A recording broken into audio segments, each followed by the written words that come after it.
Doctor Enríquez, cuando estamos trabajando en la consecución del peso ideal y has logrado un descenso de peso, ¿qué pasó con ese peso?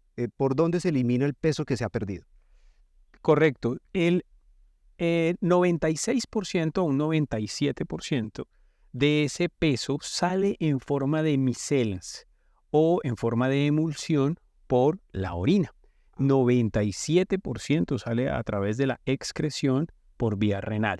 Ok. Un más o menos 2,5% restante sale por la deposición y tan solo un 0,4 a un 0,5% sale por lo que se conoce como el vaho, como esa respiración, ese aliento, por esa humedad de ese aliento, sale un 0,5%. Entonces, ¿por qué es tan importante conocer esto? Primero, porque las personas cuando empiezan a perder peso, empiezan a ver en los retretes, en los baños, empiezan a ver en el agua un sobrenadante, como una especie de grasa, algunos lo llaman como coágulos de grasa, que empiezan a eliminar cuando van a orinar, ¿correcto?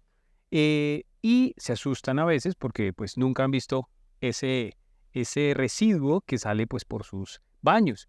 Es normal, por ahí va a salir la mayor cantidad, como ya lo mencioné, pero también es importante mencionarlo porque muchas veces los pacientes buscan otros medios que no son los adecuados para tratar de eliminar esa grasa y, por ejemplo, se someten a cuestiones o a rutinas un poco que son un poco extravagantes, por no llamarlo de alguna otra manera, como por ejemplo someterse a baños de turco, de sauna, durante jornadas extenuantes, para ver si por los poros de la piel empiezan a drenar dicha grasa, lo cual pues no va a ocurrir desde ningún punto de vista. Tendría que ser la temperatura de ese sauna o de ese turco superior a lo que toleraría una persona y que toleraría para poder sobrevivir ante esa temperatura. O sea, básicamente se tendría que quemar para que esa grasa saliera, parecido a lo que pasa con los alimentos, que empiezan a drenarse esas grasas de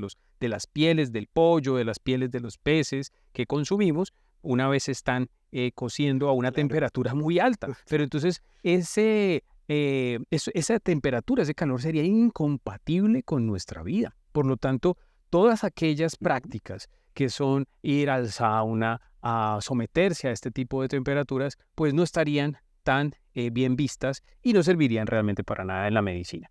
¿Qué funciona bien? Una vez el paciente empieza a perder peso, tener una corrección adecuada de líquidos. ¿Por qué? Porque los líquidos que consume van a hacer que la orina arrastre más grasa y elimine más peso a través de la orina. ¿Correcto? Todo esto para que vivas bien. Para que vivas, Ariadayet. Nos vemos pronto. Chao.